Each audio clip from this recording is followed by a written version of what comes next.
Hello and welcome to yet another session of In Dialogue Foundation Certificate Course in Dialogue Studies 2024-2025.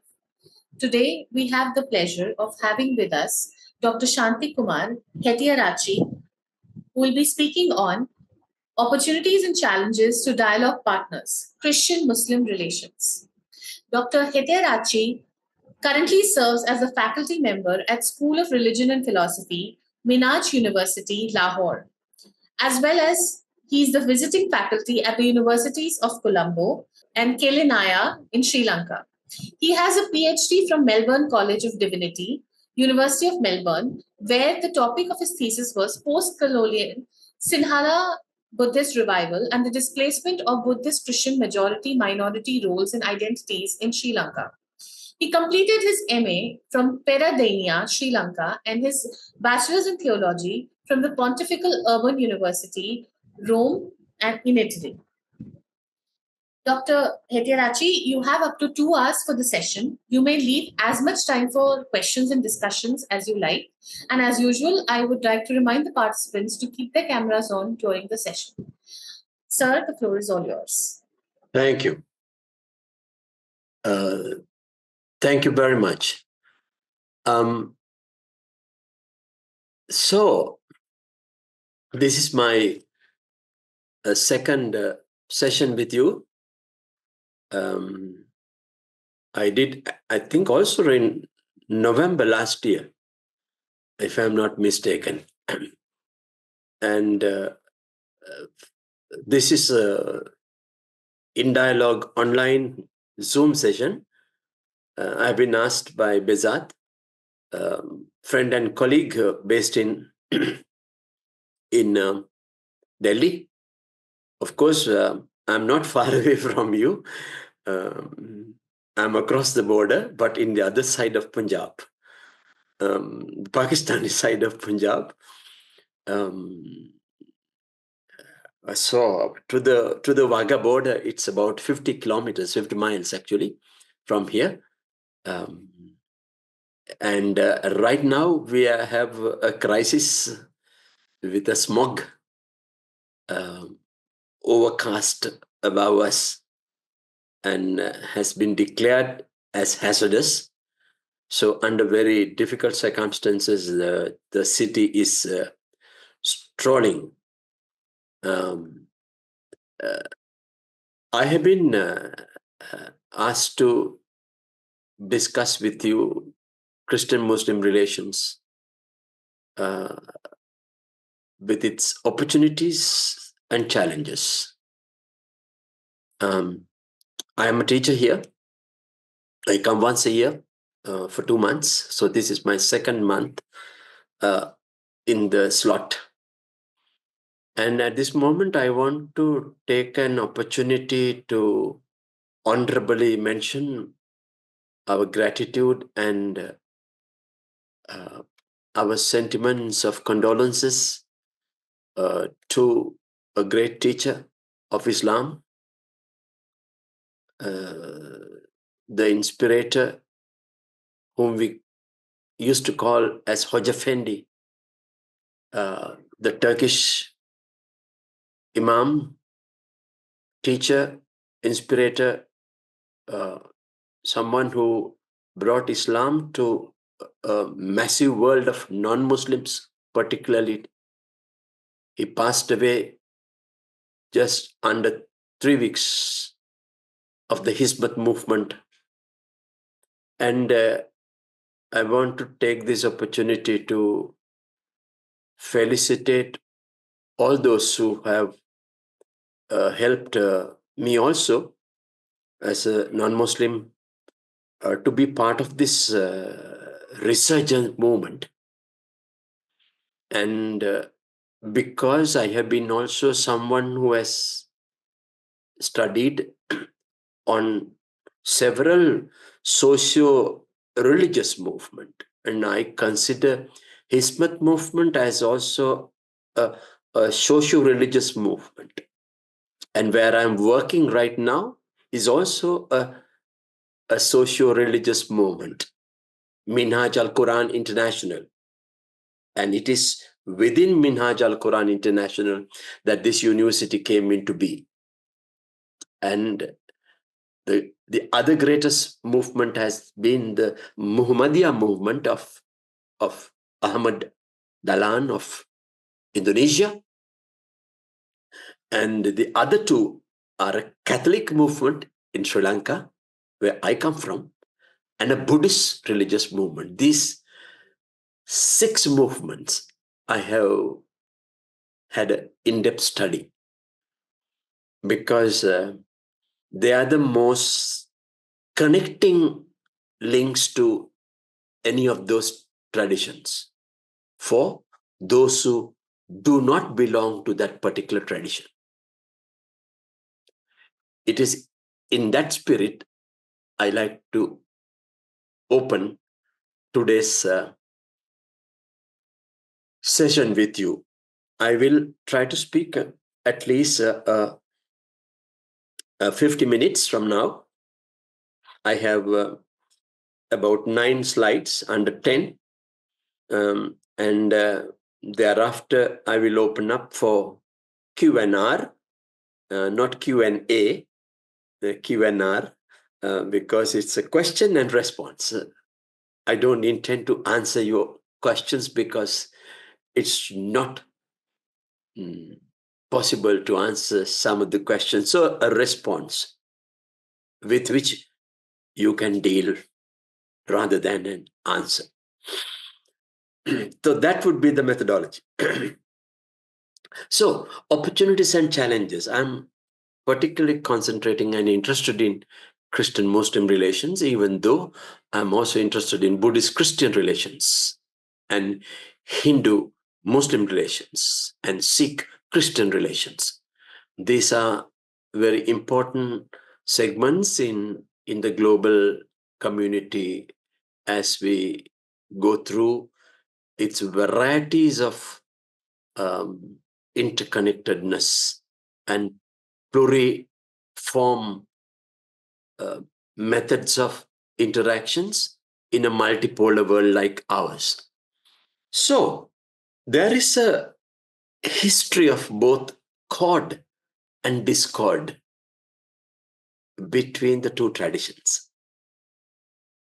I don't have to go into details in this, but just to reiterate with you some of the areas that we find it very hard, but they have been facts of history, but sometimes misinterpreted, misrepresented by groups and individuals. So there is a chord and a discord. So we have Ibrahim, the patriarch Ibrahim. We have a common patriarch, Ibrahim, Khalil Allah, friend of God. And of course, Hajar, Haggai, or Ishaq, Isa. These can be found both particularly in the Torah and the Hebrew Bible. And what is interesting is Hebrew Bible is very clear in the text, in the 12th chapter of Genesis onward. You can see Yahweh's compassion, Allah's compassion on both children of Ibrahim. And there is a promise by Yahweh to Abraham and Haggai that a future of their children, that there is a future for their children and the progeny. Even though there was animosity between the two women, there is a very clear assurance of love, compassion, and mercy by Yahweh, Allah. But then we come to which child was asked to be sacrificed. It remains, as you know, a textual dispute alongside many other texts, many other surahs and chapters of the Torah and the Injil. So the text and their tafsir interpretation have been also different between the two traditions. There is cord and discord. And of course, the history of crusades marked a lasting divisive relations with all three Abrahamic cousins, Jews, Christians, and Muslims, and almost a dysfunctional relationship. Actually, there was an interesting book that we put together in the UK, Dysfunctional Cousins, dysfunctionality. And as we talk, as we discuss, the discord is not resolved. So the discorded cordiality, as I said, it is also full of a fear psychosis, kind of. And there is suspicion. And the effects of that have affected any possibility of an alternative or any positive steps to be taken to resolve them from both traditions.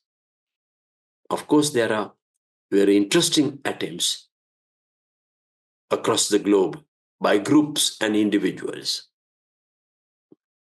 to go back to certain cordiality, to go back to certain sanity between the two traditions. And I believe, therefore, even though history is important, it is not a place to pitch our tent. It's not a place to rest. History is not a place to rest, but an important, good reference, though, to learn. And the current generation must never visit that, to find a place to pitch our tent. There are some questions and hesitations common to both of them here. There are some questions and hesitations for both of them, though engulfed in their conversation with the Creator. They both believe in the Creator. So this is a sort of this slide is sort of some questioning by themselves. Let's see how it goes. And I have depicted this sort of this picture purposely, that there is that cord is there. That cord is wrapped up with a common patriarch and prophets and other patriarchs that the Hebrew Bible and the Torah try to depict to us. But there is also a split. There is also a split between the two. Their submission to God is clear. Their submission to the will of God is clear between the two traditions. But as humans, they have found it harder as the generations grew. Therefore, some questions and hesitations I would like to discuss with you. We are both believers. Then, if we are both believers, there should be something that we can talk about. They both believe in one God. What should we speak about then? What is it? And from where should we begin? The hesitation is, will I lose part of my faith if I associate a Muslim or a Christian other? Will I? What would fellow believers think of me? A very clear hesitations I have found in conversations between both groups. Sir, how can I go back to my community? I have 18 MPhil students in my class. It's a very interesting group. There are 7 of them who have done Islamic studies for their basic post-matriculation basic degree. Studied in seminaries, probably here in Pakistan, Lahore, Islamabad, university level. And there are 2 girls, the only 2 girls, women, who have done sciences, geology and botany. And another one, a communication. And another one, real estate businessman. 2 priests from the Church of Pakistan. 1 lay Christian, a teacher. Another, a sports instructor, also a Christian. And we have very interesting conversations in the classroom. What would fellow believers think of me? The 7 Islamic studies students after the class one day surrounded me and, sir, the things we have discussed today, we cannot discuss outside with my community. I teach them interfaith studies, interreligious dialogue. I said, have you not heard about this before? Not in the way that we discuss it today in the classrooms. I said, do not discuss it as yet with your community. Don't do that as yet. But it is important for you to understand. You can be the dialogue initiator because you have a good basis in Christian theology.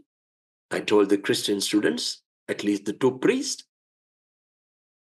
and you 7 have a good understanding in Islamic studies.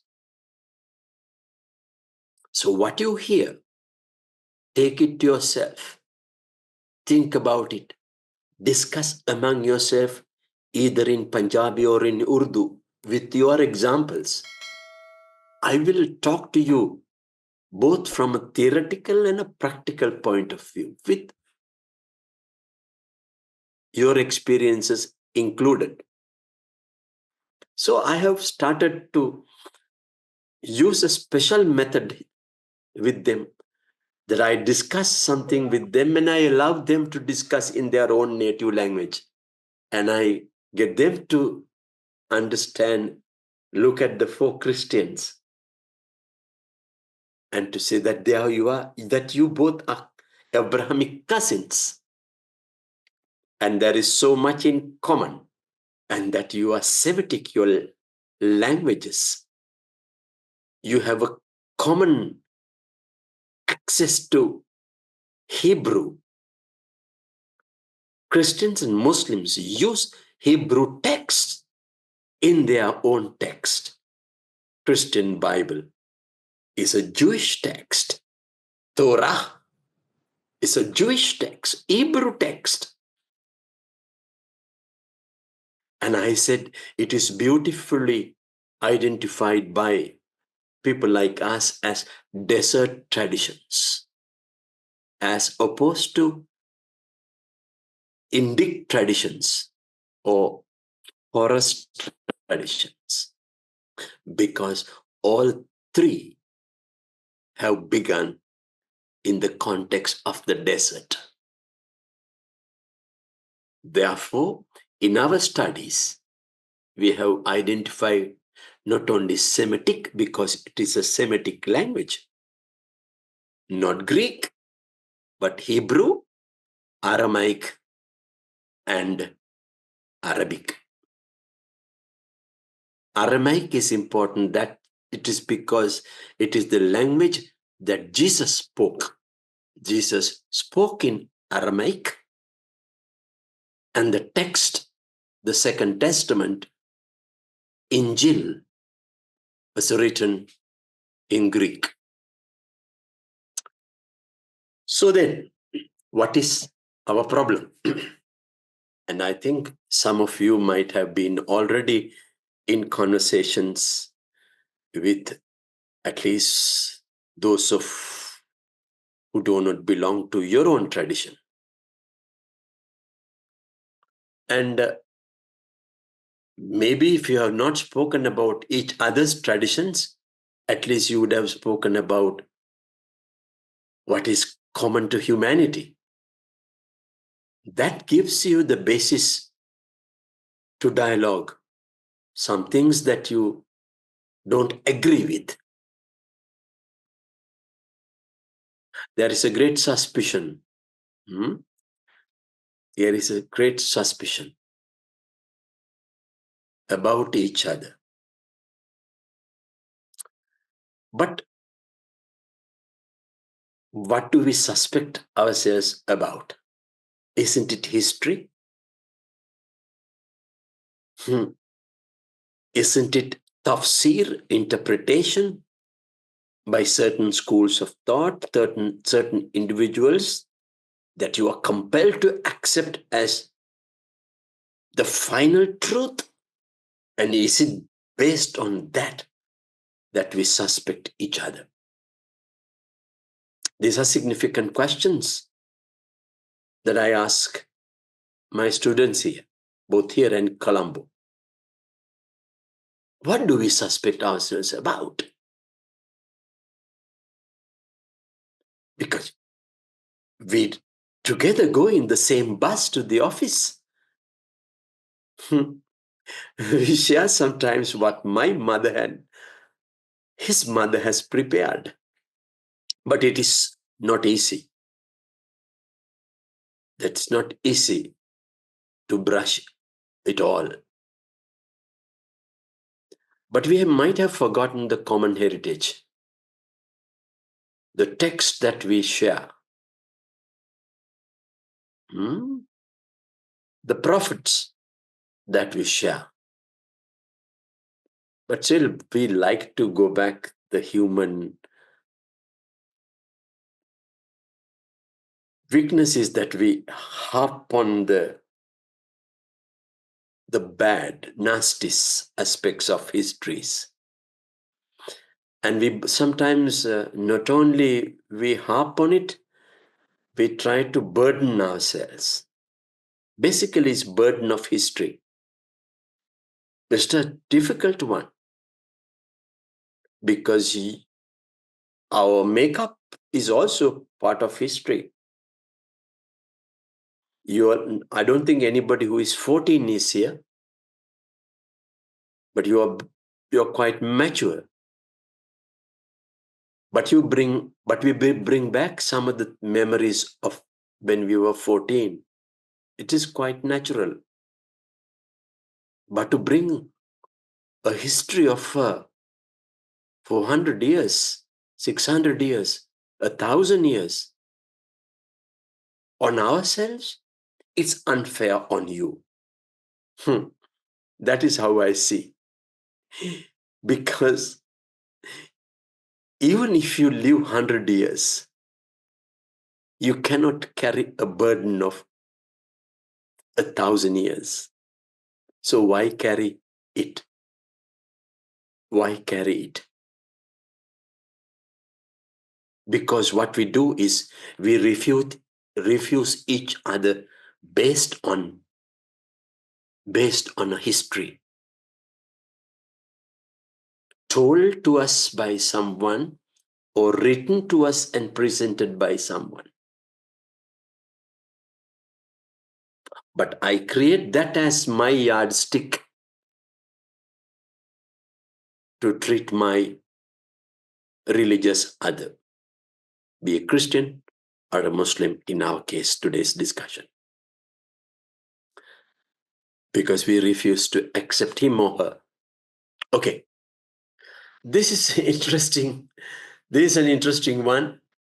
So this I found on the first page of a magazine, like the front cover of a magazine. Quite an interesting piece, I thought. These are two. Apparently, it looks a Muslim woman and a Christian woman in a mode of prayer, but there is one eye closed or wink. Huh? Let's see what they're asking. Few more questions.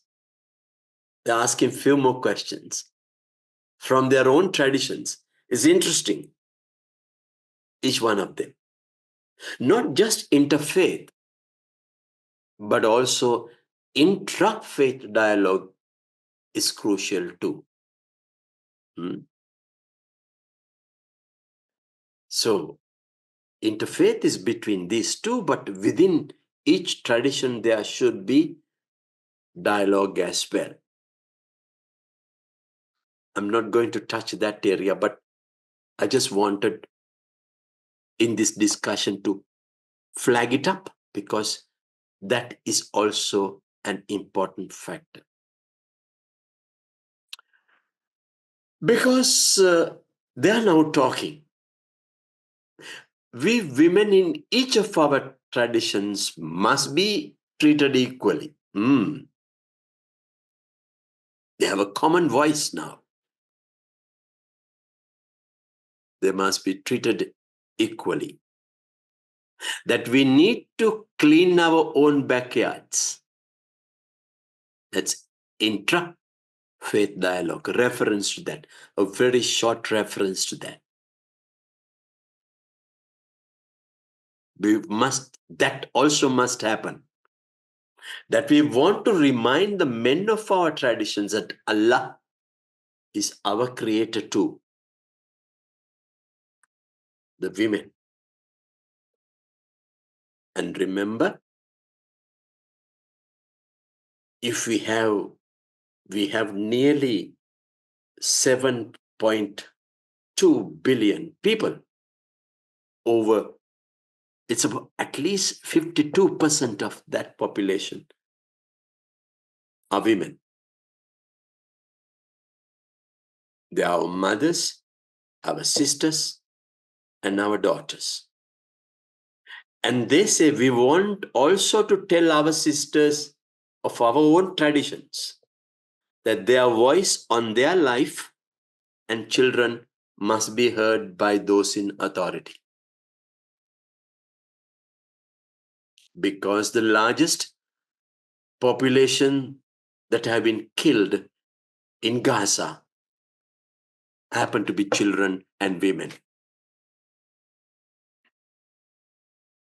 Right now.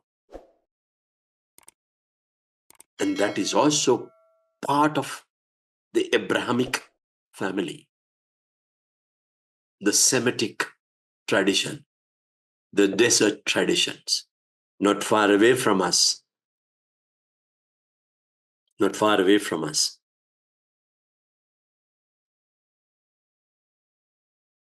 Statistics I saw this afternoon taken seriously.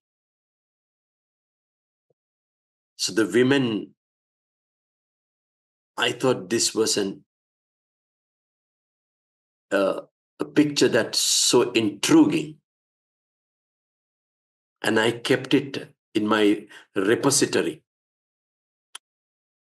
And I thought I should use it with you for the first time, even though I have done it in very close circle, but not in a public display like this. Okay. Opportunities to the dialoguing partners. That to foster understanding. Foster understanding. What do you mean by fostering understanding? Fostering understanding. And that's what I do in the classroom. Because there are the first years, the first semester and second semester are both together. So there is always the new and the old in the classroom, even though they are only few months apart. And as a teacher, especially in a difficult subject like that, and some of the things that they are hearing for the first time, never in Islamic studies, and never in theology, and the other few students who are in secular studies, who have been drawn into this, who have been attracted to this course, I, as a student, must foster understanding. In my case, I have to win them. I have to win them to be interested in the subject. To be interested in the subject. It is so crucial to be interested in the subject. Now, in interreligious dialogue, Christian-Muslim relations, there is very interesting area to foster understanding. For example, the person of Jesus, Isa, is noted honorably and in endearing terms as mother of a son of Mary, son of Maryam, over 20 times. Over 20 times in the text, in the Al-Quran. And the only woman so profusely, whose name is so profusely used in the Al-Quran is Maryam. And I think Muslims have an honorable place for Maryam more than some of the Protestant Christians in the Christian world that I know of. They have a special devotion for Mother of Jesus among the Catholics in the world, but not necessarily the Protestants. So foster understanding is very important in this as an opportunity. Look for those high points, both in the text and in the tradition. Okay. Building interfaith relations. How do we do that?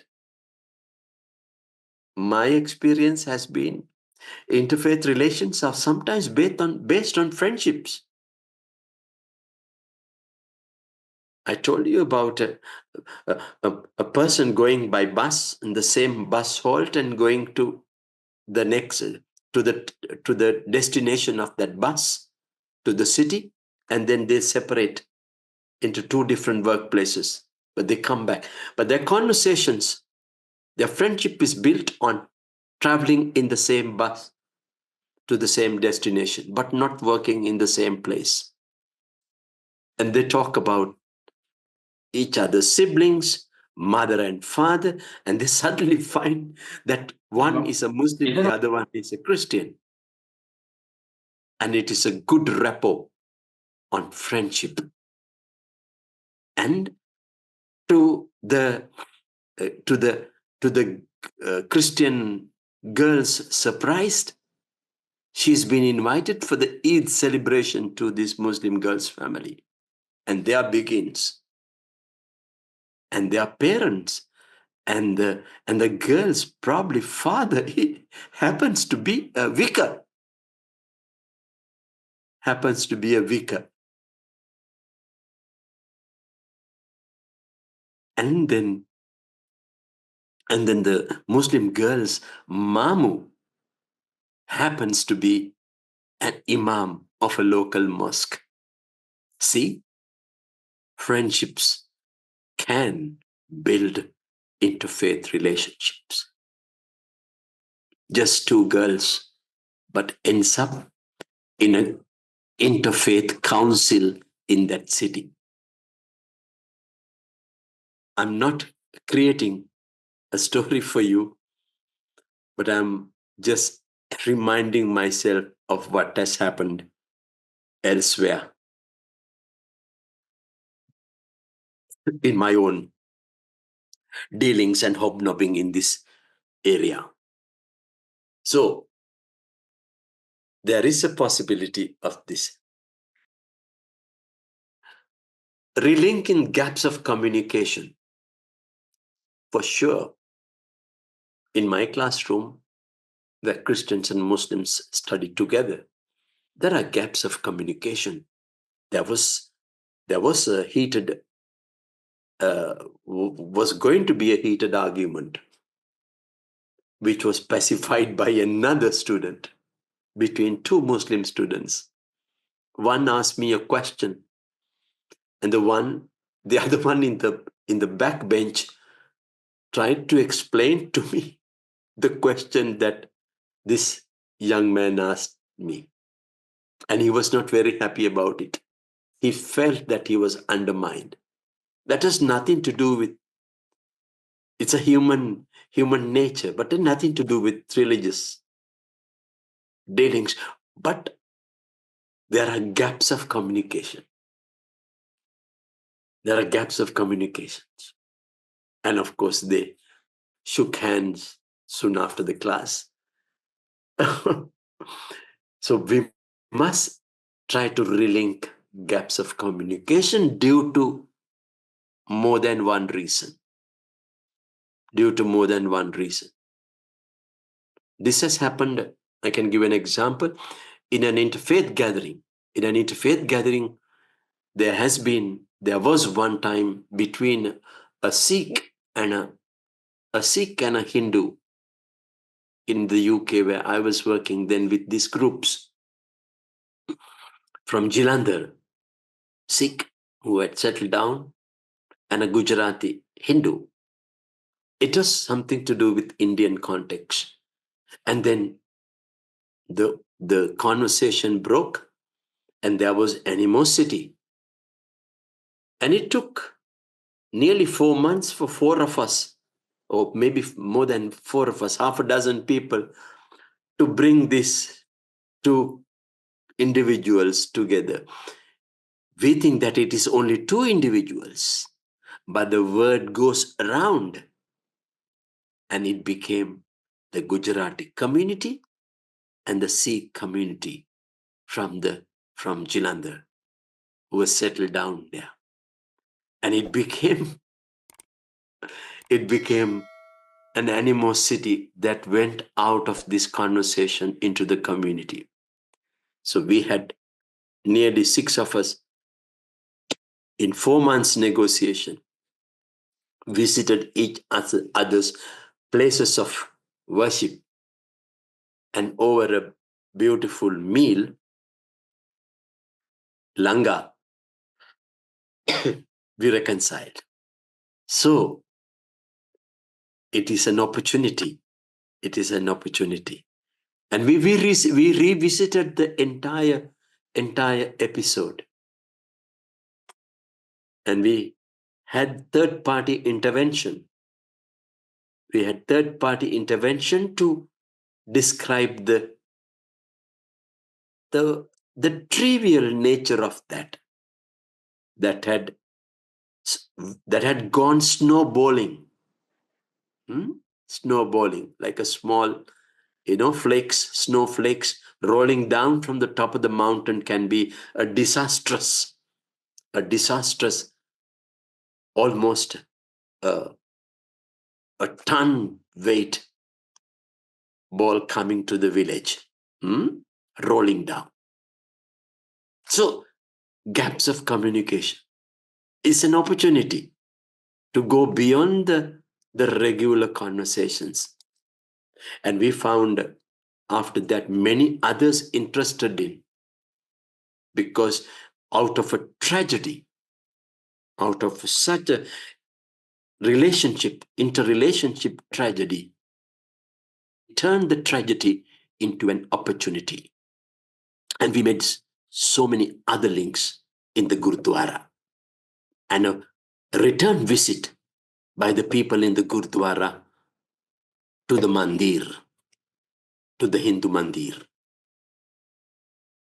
Vaishnavite. That's some experience I have at drilling gaps of communication. So you win, again, a point to win. So you create an opportunity out of something that went wrong.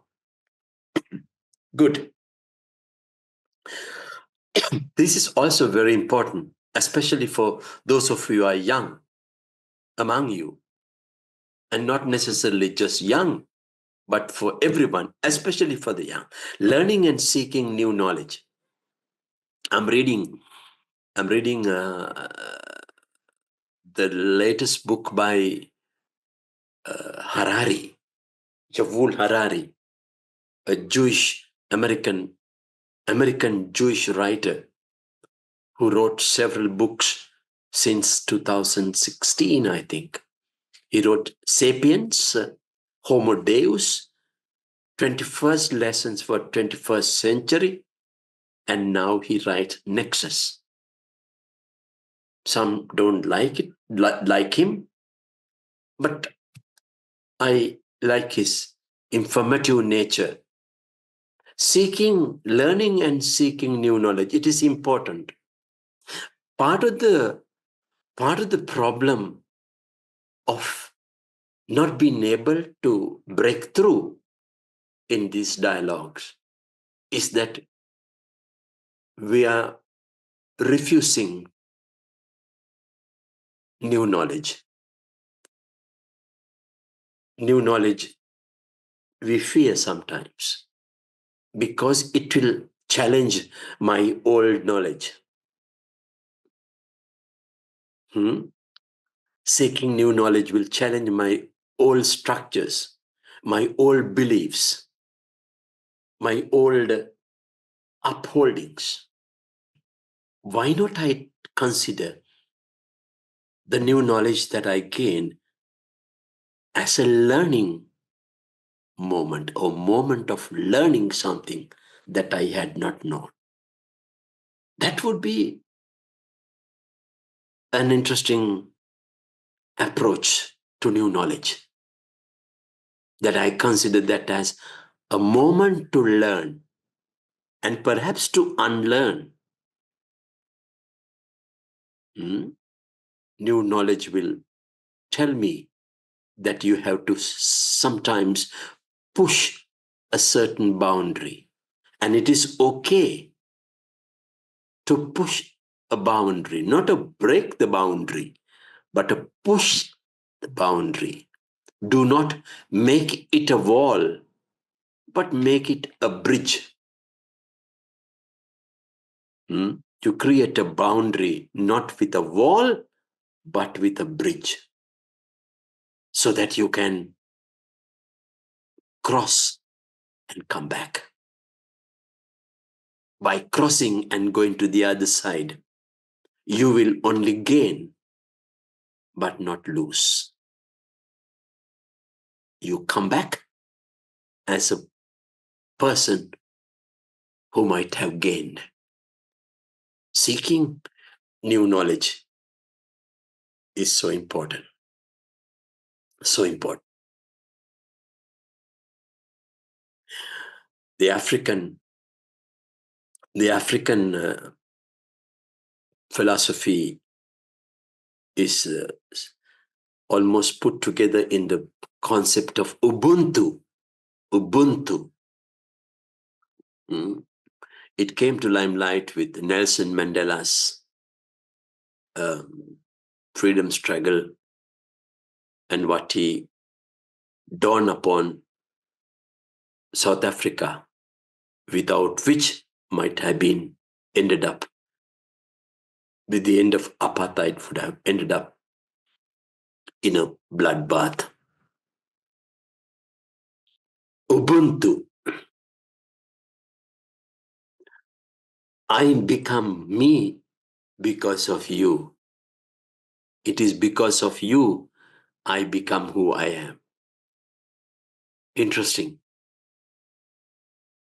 I need the other to define me. It's very simple. Mother becomes a mother until a child is born. Otherwise, mother is always a woman, a girl, a female. But a woman becomes a mother once a child is born. So I need you to become me, to define myself. So seek new knowledge. Next, this is a very interesting one. Clarifying assumptions and prejudices. We are burdened with these two things.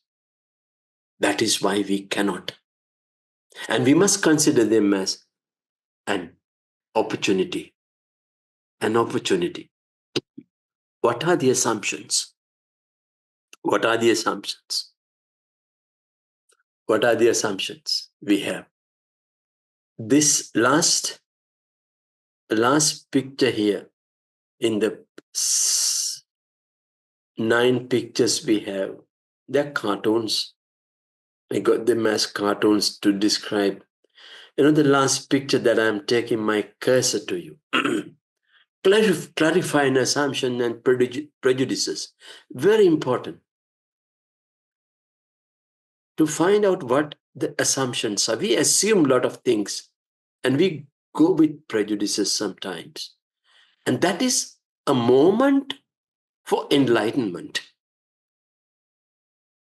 I can ask, is it true? Or was it correct? I can ask my partner in dialogue. Did I understand it that way? We say, no, that is not what we meant by that. Why do you turn to Kaaba? Why do you pray 5 times a day? And why do you go to Lourdes or Christian shrine? And do men tell you to cover your head? Is it because women are considered second class? We must clear them. And it is an opportunity. Dialogue is an opportunity to clarify those assumptions and prejudices that we have burdened ourselves, carried with it. And we not only carry them, we discuss it disparagingly about the other, about whom we do not know. That is the most tragic thing. We become great scholars in assumptions, clarifying assumptions and prejudices in the bus, in the classroom, in the tuck shop. And in the party, we discuss about the other who is different to us, who is differently dressed. Why is someone is differently dressed? Why is it? So you can find enough examples. Sorry about that. Next, working on policy on religious freedom, very important. Very important. It is at a civic level. It's an opportunity. United Kingdom had a national network, which is defunct now, where all the local interfaith councils, interfaith initiatives, Christian Muslim dialogue forums, Sikh Christian dialogue forums, three faith forums, Abrahamic tradition, 115 there was one time. There was a national network of interfaith groups, and that worked on policy. That worked on policy on various aspects of religious activities and religious freedom. Of course, in UK, that wasn't the case, but in places like India, Pakistan, Bangladesh, Sri Lanka, and South Asia. You can take Bhutan and Nepal, Maldives. We need to look at policy with our civic leaders. It's an opportunity for Christian, Muslims, and others to bring pressure on civic leaders to work on policy where, under democracy, every religion has the right to worship. And these freedoms must be protected, and policy on treatment of every single citizen of a country on equal basis and not discriminated against because X, Y, and Z do not belong to the majority community. And that is a matter for an opportunity to come together because it's for common good. It's for common good. Working on policy, and particularly on religious freedom, because we have issues in South Asia. Every country in South Asia has issues with this. And you have enough examples where it's violated. I don't have to give you examples. You know, you open the newspaper, you open your web page, go to social media, everything is in black and white. Of course, there is gossip as well. Be aware. Okay, next. I'll be talking about it a little bit later. Attempting conflict transformation. This is very important. Interfaith is an opportunity for an interfaith group to be involved in conflict transformation. Rapid deployment force in a street. Suppose there is a street fight, just like what could have happened in my classroom. These individuals who are in there could work as a rapid deployment force to work on, not on conflict, allow, push, restrain against tit for tat.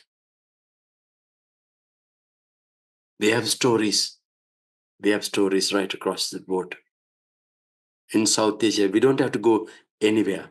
In our own context, we can find enough and more conflict areas. So, conflict transformation. And it is an opportunity to be involved. It gives this group, dialogue partners, to associate themselves with civic partnerships, for common good, for public good. Seeking common ground related to the first one. We seek common ground. We have issues on health or a hospital. Hospital is common to us. We knew that when COVID hit us, there was no Christian, no Muslim, no Hindu, no Sikh was spared. It took the toll of everyone globally. And we must seek common ground to work for common good, for public good. And it is an opportunity for dialogue partners to initiate dialogue so that we can create structures within our democracy, within our public policy, within our administrative circles. Capacity building, community capacity building. We involve individuals and they become also animators of community. A young man who is working 9-to-5 job, who comes in the evening as a dialogue partner, he's initiated, his capacity is built, her capacity is built, and becomes someone who voices the needs of the community in the public space. And Harun, for example, a name just came to my mind. Harun is a technocrat, but able to use his knowledge in technology to link people, to link resourceful people with each other.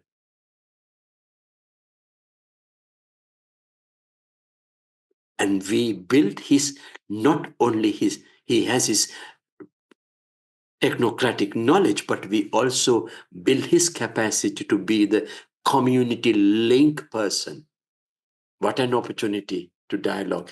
And it's not just community link person, like someone who is elected, but a volunteer. A sense of volunteering is energized in Harun. And we have a community man built, his capacity is built to be the pollinator, initiator, inspirator of that community. It's an opportunity for dialogue partners. This is also very important in the sense that we have loads, hundreds and thousands of cultural Muslims, cultural Christians, cultural Hindus. But if you ask them, what does the Bible say about this? Why do you believe what you believe? You go deeper in and ask a question. So, you believe in one God? Yes. Who told you? Well, priest told me, Imam told me that. But why do you pray?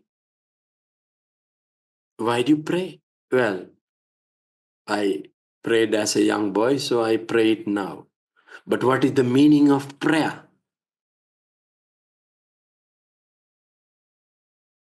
What is so important about the text? The Bible, the Injil, the New Testament, the Torah.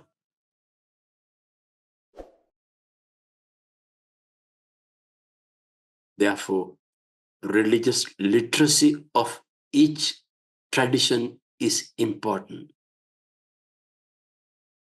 That is why the problem of a country to be declared as a Buddhist country, a Muslim country, or a Hindu country can be problematic. It is being used for political reasons.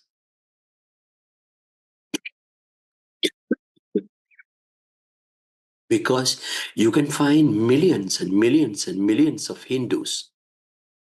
You can find millions of Muslims. But how can that be a Muslim country or a Hindu country or a Buddhist country? Sri Lanka. I have raised my objections. It is a country where the majority is Buddhist. But then, what about the others?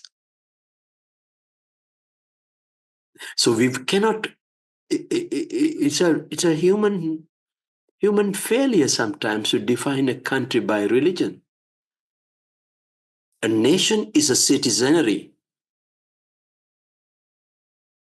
and faith and traditions are very important for a country to be what it is.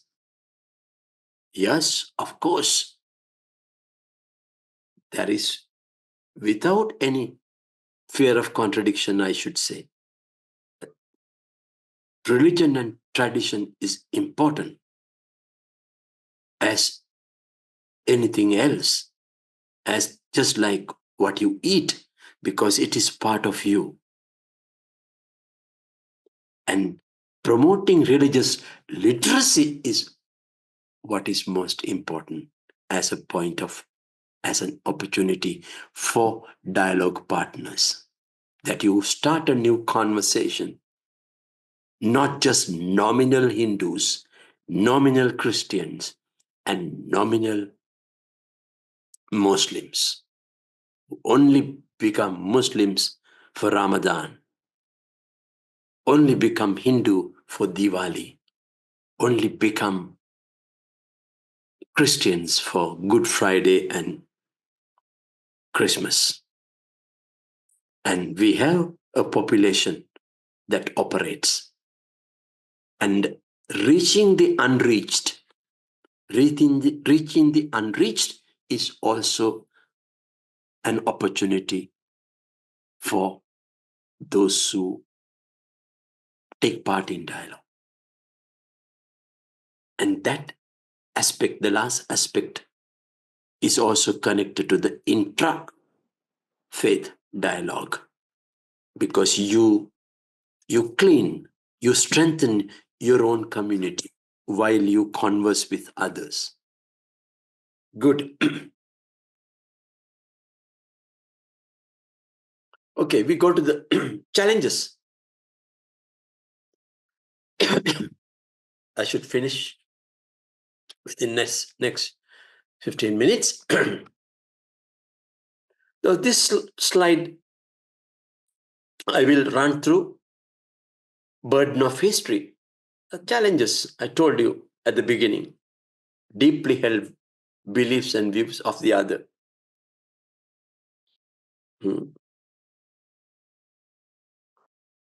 We have all kinds of connotations. I have heard that, they look down upon Chinese. They say they can never speak English properly. Who speaks English properly? Hmm? South Indians cannot do that either. Hmm?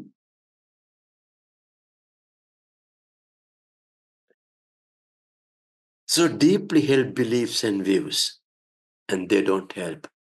And the dialogue partners have a big burden of history and deeply held views. They have to help unload.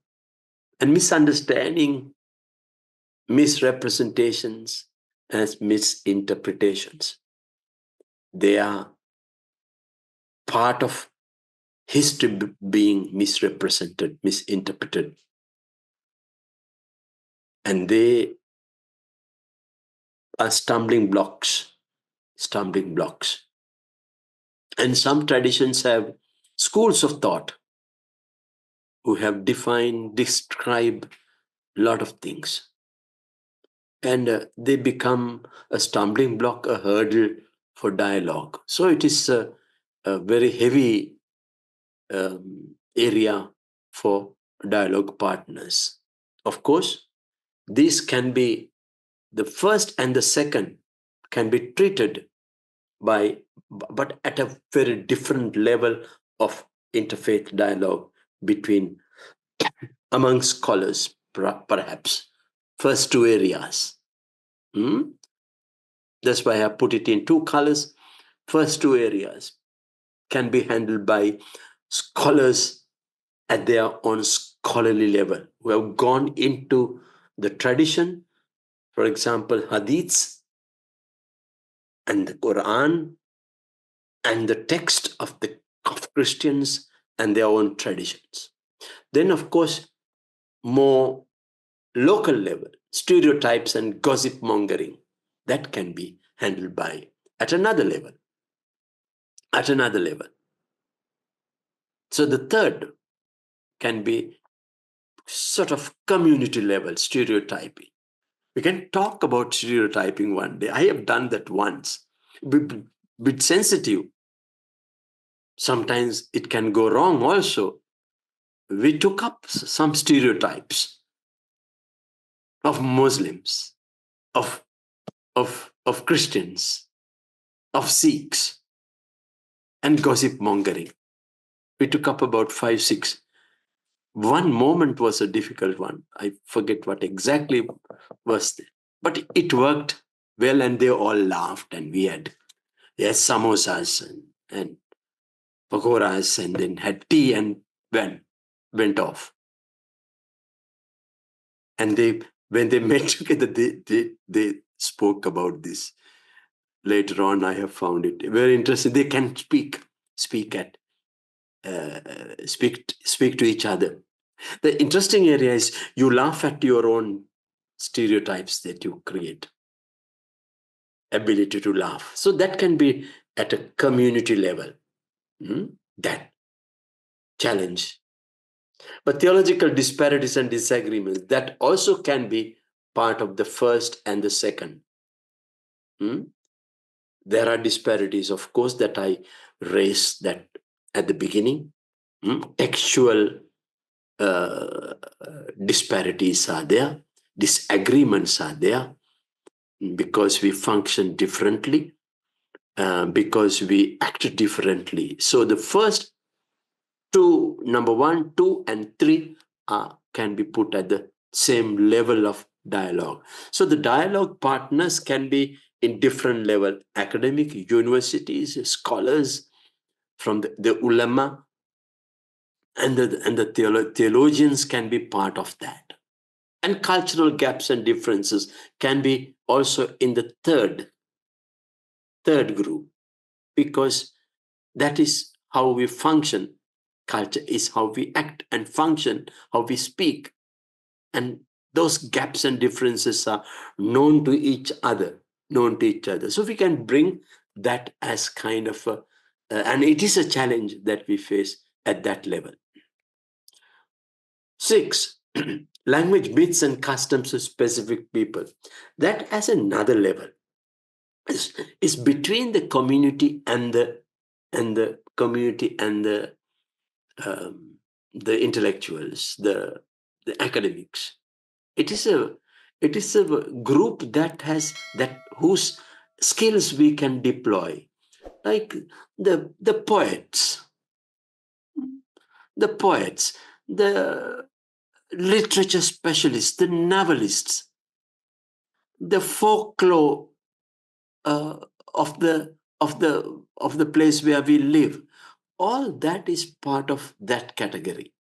So there is a possibility of cracking that, and it remains a challenge to the partners of dialogue. So we have identified 3. 1, 2, 3 level. Fears and proselytization or conversion. This is that forced conversion, which we call in Sri Lanka as unethical conversion. Somebody can willingly embrace any other religion, but never can be forced. Never can be forced.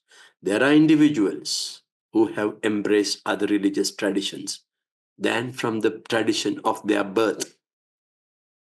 and that the civic organization, the government, the state, and the law will intervene there. And that actually is a challenge to interfaith dialogue, Christian-Muslim dialogue partners. How do we handle that? A very sensitive in South Asia, very sensitive area. Stigmas of compromise. Of course, I told you about it. So what will happen? What would my community say about this? Oh, he's a sold out. He's a sellout. He's no longer a proper Muslim. He's no longer a proper Christian. He's dabbling with all these people. And it is a challenge how you preserve that person who in all freedom and sincerity engages in this daunting task of facing the challenges. Lack of knowledge or no knowledge. Lack of knowledge or no knowledge of the other. This is pure, sometimes ignorance or assumed ignorance that I remain not to know it. And this aspect, people, the challenge is a challenge to the partners in dialogue in both groups. Yeah. One before the last, balancing inclusivity, not losing what is authentic. So I must include, they must include everyone, but remain also true to the tradition. How do we do that? It is a big challenge. It is a big challenge. You want to include everyone, but still remain authentic, true to your own principles. And that is an area that sometimes can also involve in the second, third level. How do I include? And then seek advice and guidance from the scholars. How do we do that? That's an interesting area. And of course, the final, institutional and structures of one's tradition. You have the ulama, you have the theologians, the church. Can I consult? How much I consult? Can I do it my own? Should ulama be consulted? The theologians be, church be consulted every nook and corner? Is a challenge for free dialogue partners. So some can have the sponsorship of the ulama and the church. But in some cases, some dialogue platforms I have seen that they have limited connection with the ulama and the church. And that has to be very contextual where it happens, where this dialogue happens. Okay.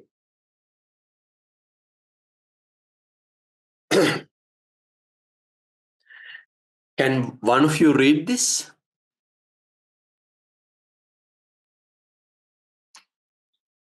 Anyone can volunteer? Yeah, please.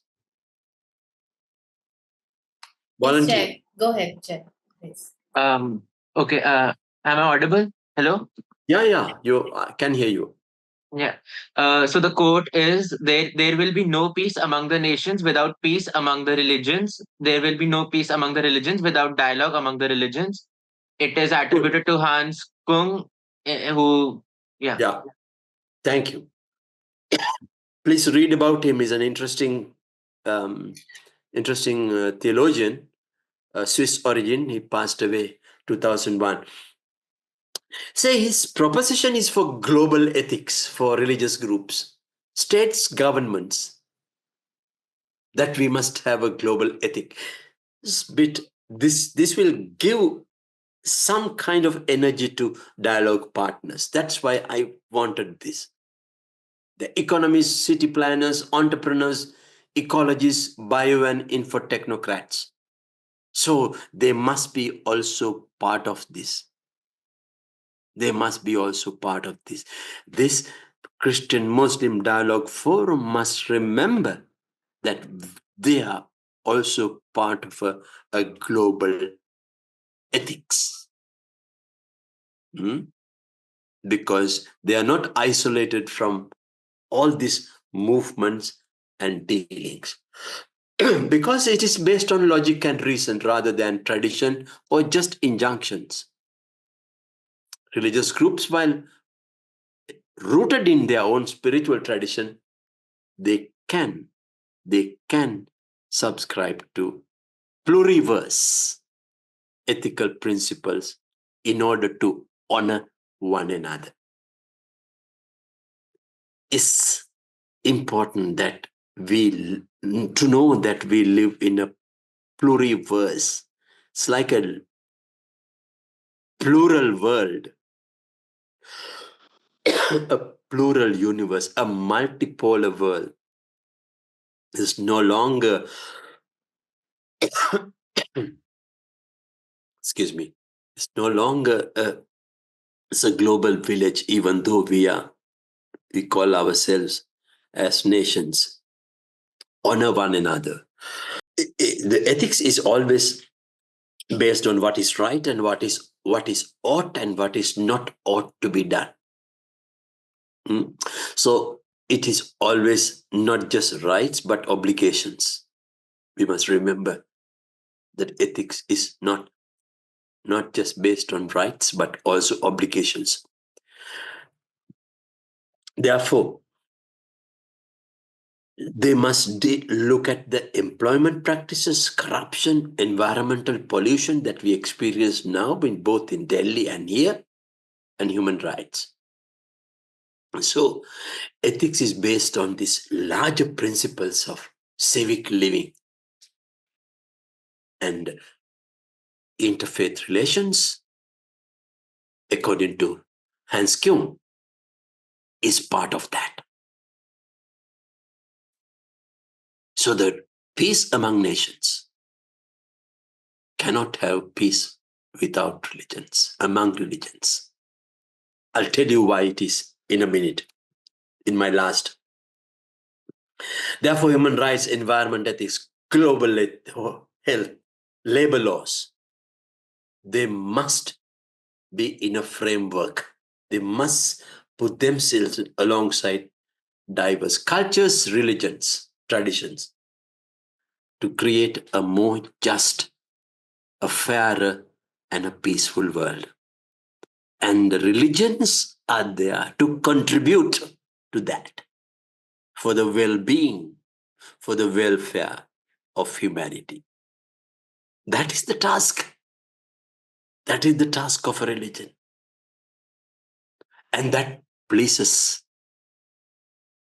in both traditions, pleases their creator. And that is total submission to the will of the Almighty. Therefore, it is deeply theological. It is deeply theological.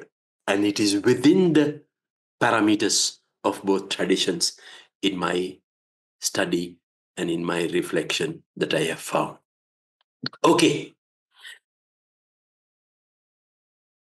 Is there a framework that can help people to resolve conflicts?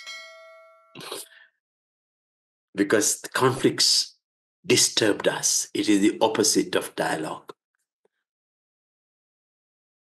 You might have seen this. If donkeys can find a way, look at this. They fight. It's mine and mine too. Both of them say. They see food. I saw it first and he saw it second. I fight. He fights. But we are exhausted and damaged too. What do? We resolve our issue. We sit and talk. We dialogue. And it is through dialogue, it is a win-win solution. The solution must be the two parties must win-win. So if the donkeys can find a way, surely we can find a way. And we go back to Hans Küng and we finish with Hans Küng. These two traditions have a significant duty and a responsibility. By their faith and belief to peace building. That is why dialogue is imperative. Not just because Hans Küng has said, he has said it beautifully. Because religions might have been one of the causes for a divisive world. And the positive is, if they have been part of a divisive world, we cannot throw the baby and the water both. Please don't do that. We cannot throw the baby and the water. If they have been part of the problem, then they also can be part of the transformative solution. Transformative solution. Because according to 2022 statistics, the largest population of the world practice at least Christianity and Islam. And by population growth, that is 1948 to 2022, and world religions ranking population growth by religion, 1800 to 2200 projections, and by 2045, it will be the largest two traditions in the world. Largest two. Therefore, they have an extra responsibility to be doing much better than they have done so far in history. Because there will be no peace among nations without peace among religions. There will be no peace among religions without dialogue among the religions. So I pose a challenge to these two traditions, that they have a global responsibility to hold the nation. And part of the problem of environment is that religions have forgotten it. Religions have forgotten that they have a fundamental duty to protect the creation. Today, from Delhi to the north, this smog has been hovering us over the last 3 weeks. And hospitals are full here. I'm coughing myself. And it is an environmental disaster. There is no second word to that. And religions have a duty by creation, duty by law of creation, duty by faith, to do their little bit to make it a livable place. Because as Pope Francis, that gentle elderly Pope, says, this is our home known so far by humanity. So it's our common home. If it's our common home, let's find a path to protect this common home. Thank you. Thank you, Dr. Shanthikumar. Thank you for sharing all these different aspects, especially the practical aspects of how to do dialogue in an interfaith situation, especially in a Christian-Muslim dialogue, interfaith dialogue. So right now we can open the floor for Sure. questions. Yes. And anybody who has questions or comments can just raise their hands and shoot. I think this is they probably might be processing a lot of this as well. Yeah, So, sure. there's one of our colleagues in the interfaith people I mean, in the groups that do interfaith dialogue here in Delhi, and he's an environmentalist as well, and he's from the Hindu faith. And he once mentioned, not once, he keeps mentioning this, that the biggest pollution is the pollution of spirit, of the spirit, or the spirit, pollution which basically affects spirituality. So if you are a spiritual person, automatically you will care about the environment. So, for example, you're Christian, then there is obviously, there's a lot. The greed is considered one of the sins, um, major sins. Then uh, a lot of pollution is happening because of the greed of people to have more and more and being more materialistic. So that is one. And in Hinduism, of course, we consider everything as part of one.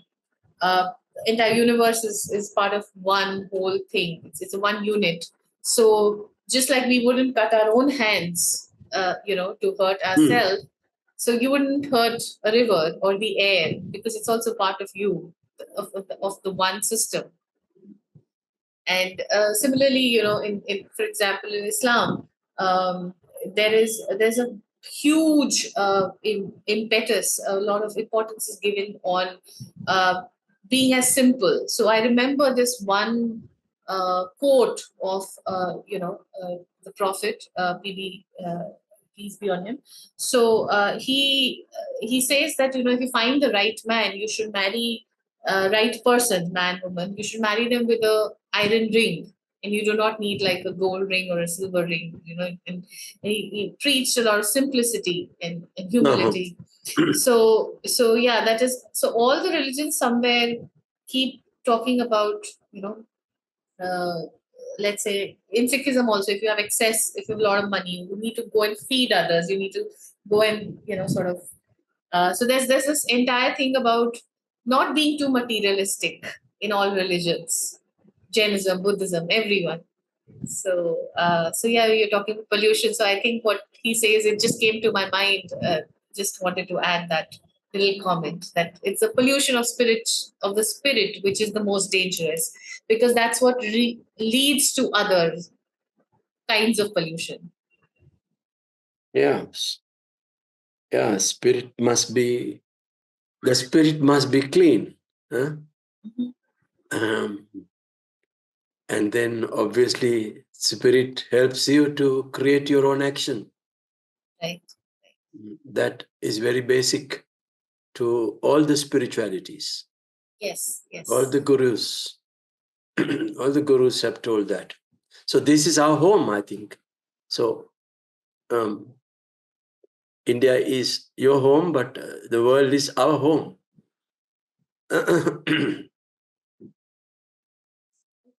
So Ranveer has a question. Ranveer has raised hand. Ranveer, please. Yes. Hi.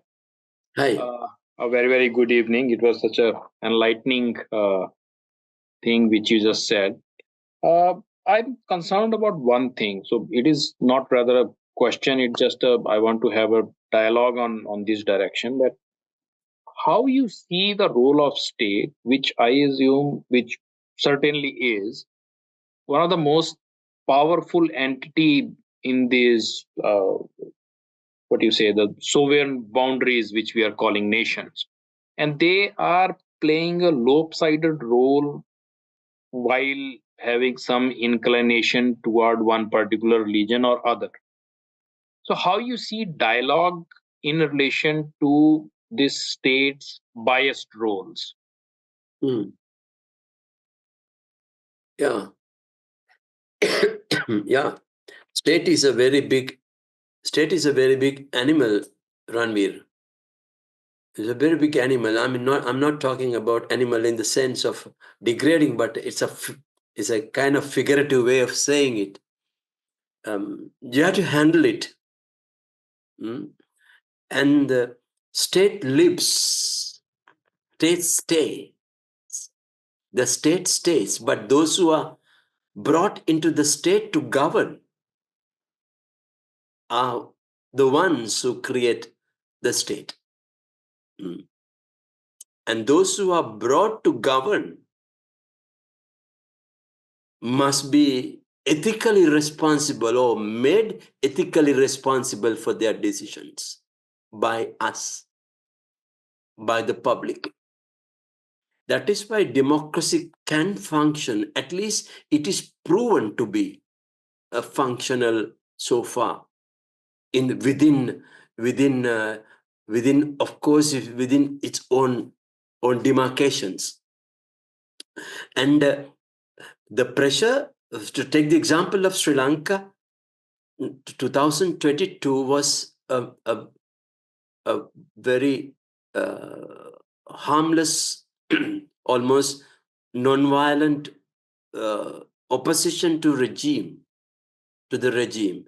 And I remember the farmers of Punjab, led by your community primarily, who are farmers, who led that strike.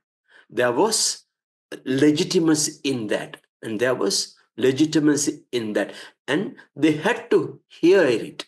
They had to hear it. And Sri Lanka leaders had to hear it. And tomorrow is the election in Sri Lanka. Even though I'm not able to vote, I feel very bad about it. But I never knew when I planned this that election was going to be tomorrow. Anyway, to answer your question is that people have the legitimacy because it is the people who are sovereign, not the state. Remember that. It is the people who are sovereign. And interfaith dialogue it will not happen in a momentous way, but ripple effects.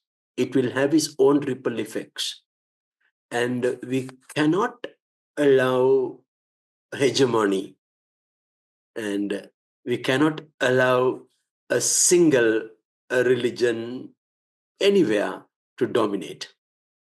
We cannot allow a single tradition to dominate over the rest of the people, because then it is not what we call democracy. It is bypassing democracy to an ideology. An ideology can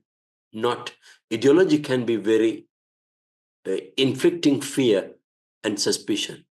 And that's probably is what you are hinting at. How do we get around it? How do we get around it? Sometimes is a serious question. And of course, political wings of this nature can be very vast. And I'm not sure whether I've been very cagey about responding to it, but there are realities around you. There are realities in South Asia itself where one can sort of hint at what we are talking about. But we cannot give in to state, because state is only for governance. Just in continuation, which you are already saying. See, a new pattern which is emerging. I think this is coming across all over the South Asias, where lot of new political agencies are emerging in small regions with a very smaller shares. And while looking into democracy, which is just all about talking about that who is winning with getting the maximum votes. Now, even if people are getting 20% of the vote share, they are winning the elections. Because overall number of candidates are just pitched in against them, and the whole vote share has been divided. And which clearly saying that, see, 80% of the people are they didn't voted for those people who has been elected. And so this nature of democracy is also just changing to a greater extent. And the thing which you just said about the farmer protest, I think that given the case, the similar kind of protest happened in some other place where particularly per capita income is lesser, then it would not be possible to sustain that kind of protest for such a long period. Long time. So because it was happening within a state which was already just having a very good per capita income as compared to various other places where it was just quite small. And so this is also just something Yeah. good to consider about. And the politicians know that, Ranveer. They are aware of that, and where the protest can be sustained, where the protest cannot be sustained. So They always try to derail it. Yeah, it's a huge political maneuvering. Yeah, but we have to object when it is our turn. Great. Anything else, Pragya? Does anyone have any more questions or comments? Yeah, comment and objections too, or no issue. Vikas Yes. has raised his hand. Yes, Vikas, Vishak? go ahead. Vikash. Vikash? Am I audible? Yes, you are. Yeah, you are okay. Thank you for the wonderful session. I have a few things to say about the reconciliation and all. In past, lot of war happened, and the question is how to influence the people who are in the influencer, like a political leader and a faith leaders, because reconciliation is a very important part of the humanity. And whatever happening now, it is the result of the past things, whatever happened, like divides and wounds. And one thing I want to mention, that faith and emotion comes together and build narratives. It's very difficult to establish the new thing. Like it's very easy to read or understand the idea of a philosophy of Ubuntu. And now, as a young student, how can carry forward these things with the community and carry forward the peace, whatever we are looking for. That's the thing. I think if I understood you correctly, Vikash, you are right. Faith and belief form narrative. That's sociologically fathomable, understood, can be established.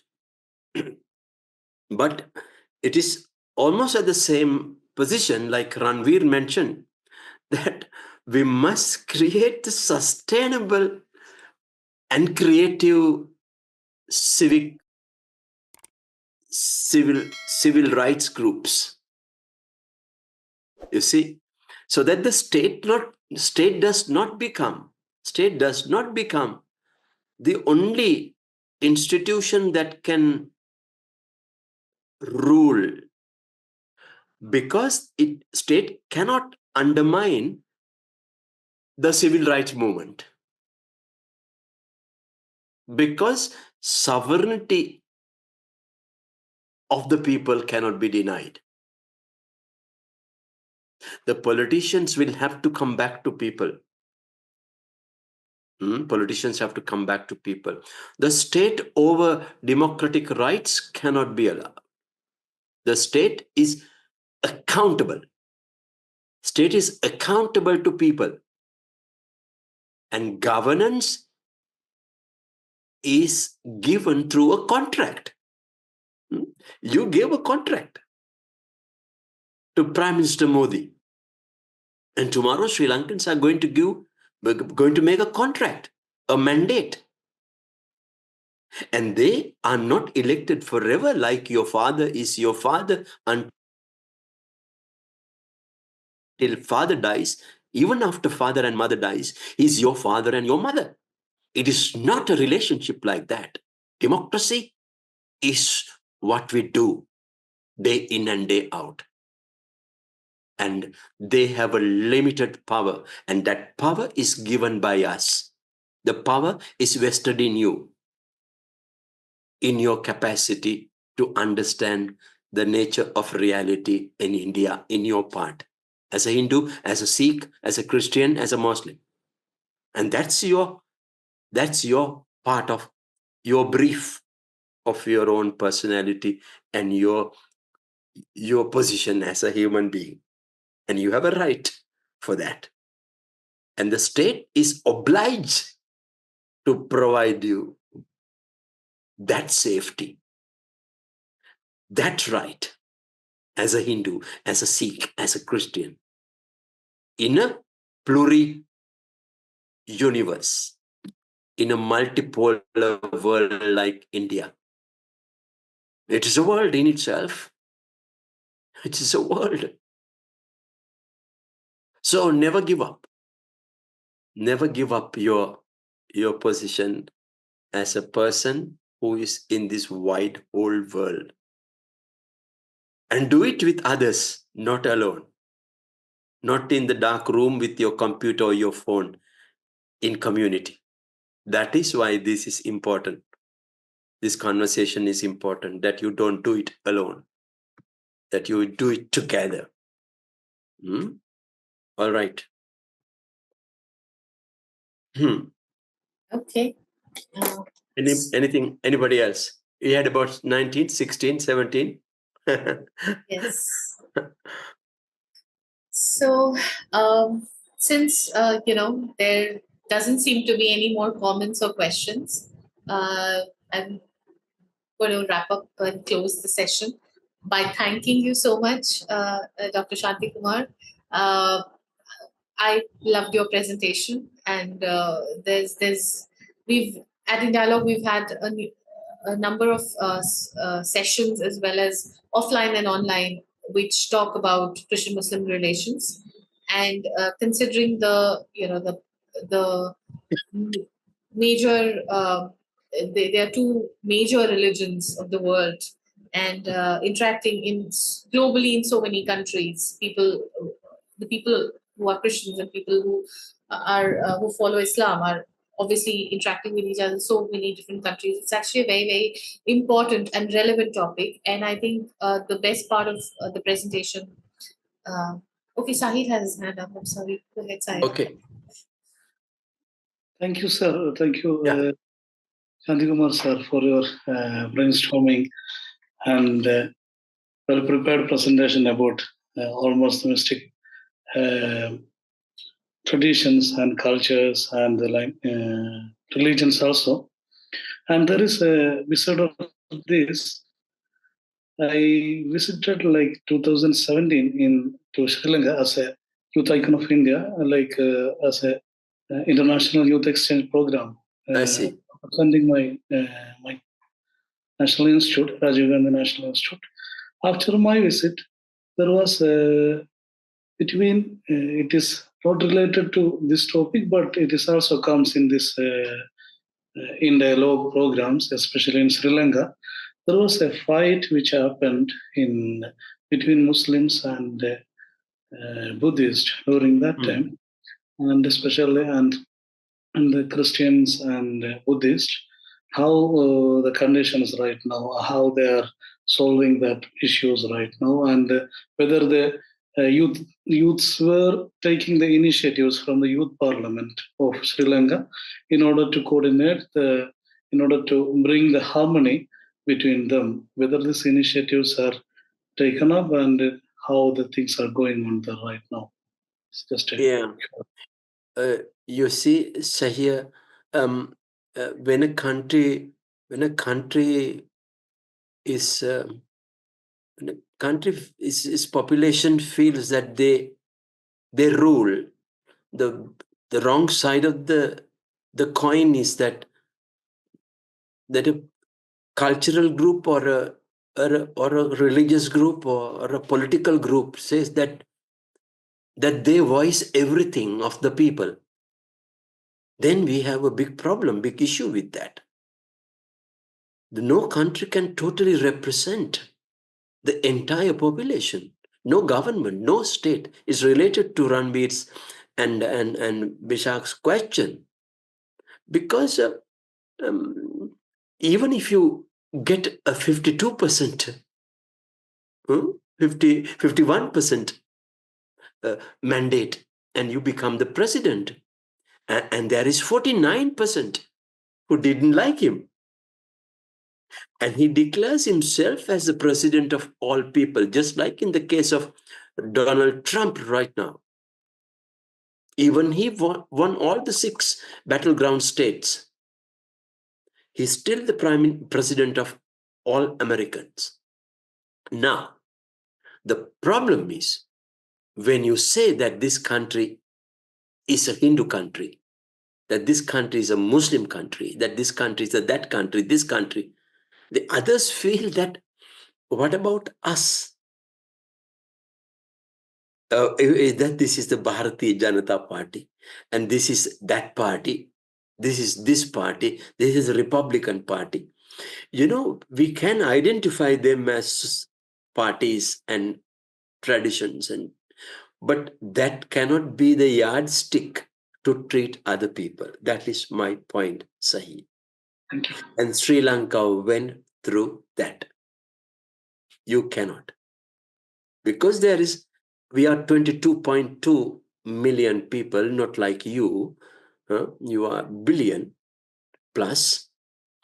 So, and out of that, Christians are only about 7.1 and Muslims are about 10.5 of that population. So, it's a significant, and Hindus are about 22%. I mean, the Tamil population. The Hindus are about 18%, second largest. And the Muslims and the Christians, the Buddhists, about 70%. So, when you take that to your hand as the yardstick and you govern with that, then democracy by default going to fail. Then you have a vacuum, and that is not possible. But of course, politicians love to use religious trump card. Religious card is very important for them.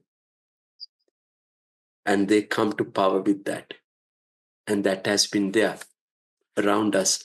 So you can have it, but you cannot treat other human beings because of that.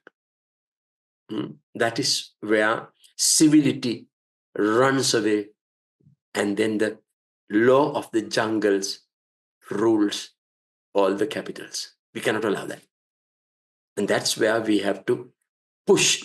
And religions are there not to be part of the problem, but be part of the solution. And if they're part of the solution, they must be on behalf of the people. Okay, Shahid. Thank you, sir. All right. Maybe it's a response, not an answer. Yeah. all 3 of you. Thank you, sir. Good. You're welcome. Thank you, Dr. Hettiarachchi, for this lovely talk on 2 of the most important global religions with the high number of population of people who follow the faith. And we're very, very grateful that you graced the platform of InDialogue Foundation, and that you especially gave some very practical tips on how to conduct interfaith and interreligious dialogue. I hope that our participants, and they will put this to practice, not just in Christian-Muslim relations, but whenever they conduct any kind of interfaith or interreligious dialogue. We wish you good health and clear skies very soon. That's a wish from all of us here, everyone present here. So thank you. Thank you so much. Thank you so Thank you. much. Thank you. Very good to meet you all. Bye-bye.